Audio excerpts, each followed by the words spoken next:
Magsukol wagitam kamemon ay ang Father Jeffrey Rasay CMF, a Claretian missionary, and being assigned here as the director of Claret Samal Foundation Incorporated. This mission has started since long before ago, around 27 years, for the sake of our Badjao brethren who are trying to go beyond their own capacities to be integrated in the community here in Malusu, Basilan. They have been our priority in order for them to be educated, also provided with health and good facilities, also with their livelihood, including the organizing of the communities here around in this location.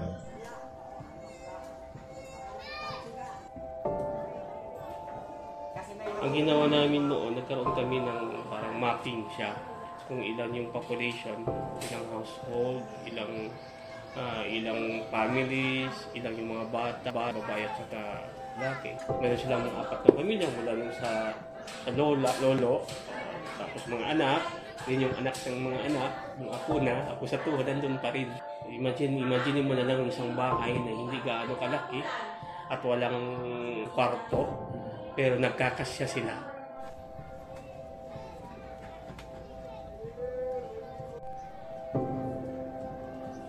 Sa pamamahala po dati ni Father Martin po, doon po nagsimula ang Yellow School of Hope. Pinataya po yung Yellow School para po magkaroon mga Badjao brethren natin na school kung saan po talaga sila lang po yung nag-aaral.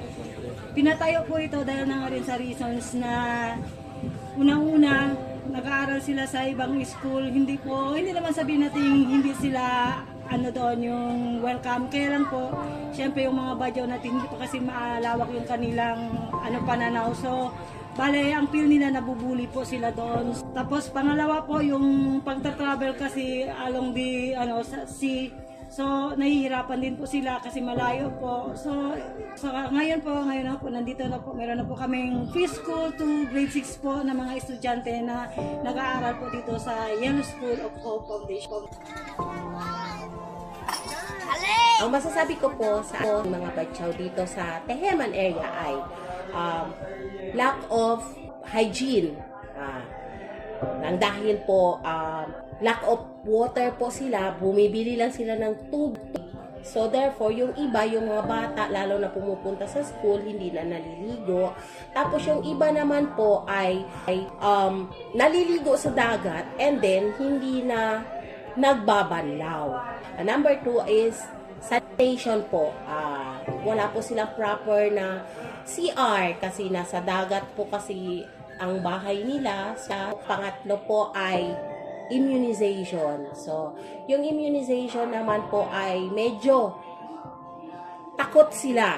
Kasi nga, takot sila dahil pag na-inject daw yung baby nila, kakasakit at takot sila kasi mamamatay daw. So, yung pang-apat po ay prenatal. So, yung prenatal naman po ay talagang ginagawa namin ay nag-health educate kami sa mga mothers para makakain sila ng correct na tamang nutrisyon para sa kanilang pagbubuhis at pagpanganak nila ay talagang malusog ang mga bata. So meron po kami 78 weavers mula sa 5 komunidad ng Badjao. Yung banig po namin ay inaangkat namin mula sa komunidad at dinadala dito sa productions area. So, yung banig din po namin ay umaabot din po ng 15 days sa paghahabi ng isang Badjao weavers. Ito po yung samples ng product namin. Nagawa po ito ni Rari. Ito ay yung hotdog, round sling bag. In Claret Samal Foundation Incorporated, also known as CSFI, promotes the culture of Badjaos, the beliefs, the traditions, the practices, through engaging in various activities such as Ongka-Ongka. Just recently, we celebrated Ongka-Ongka Festival. Ongka-Ongka Festival is a festivity of the Badjaos annually done, and it is in a way of showcasing in the community of Maluso what is the practices, the beliefs, the traditions of Bajau culture. Bajaus is always identified with the Tepo. Tepo is really the identity of the Bajaus here in Maluso. Tepo as well. And the more vibrant it is, the more it has meaning. Tao ta sơ đồ nê lan mân mê gô sa lô ban môn Wa phụ mê ga mê đê mô na man môn Nắng ga một mê cưng đê ga mê đơn Đồ nê gơi bọn đê bút mơ bâng ga mê đê ca bal ban môn. Our mission in the Talagas area with the Blaan Talaga tribes is to elevate and empower their lives, both spiritual and social, through basic educational communities, youth formation and education, skill training both for men and women, self-help group and business making for women, livelihood program like the PASA, and medical mission from time to time.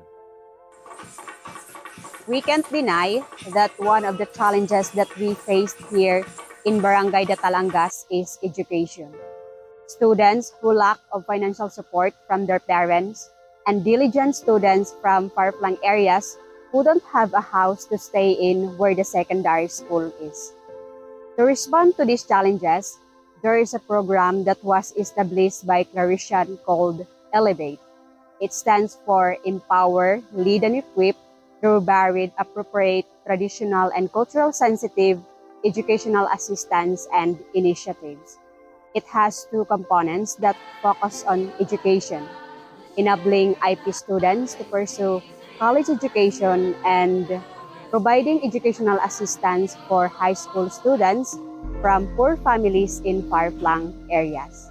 In terms of healthcare issues, there is a medical mission that happened here, and it was guided by Claritian missionaries who assigned here. They also give free medicine to those who can't afford it. Dako ko pasalamat sa mga misyonari, bisan pobre kami, dito mi magdagan. Kung wala kami makakuan sa mga misyonari, dili mi makapaeskwela og mga anak namo nga maestra o mga anak namo nga lalaki nga grade 12 na sila. Salamat ko jud sa mga misyon, kitabangan ko nilag maayo.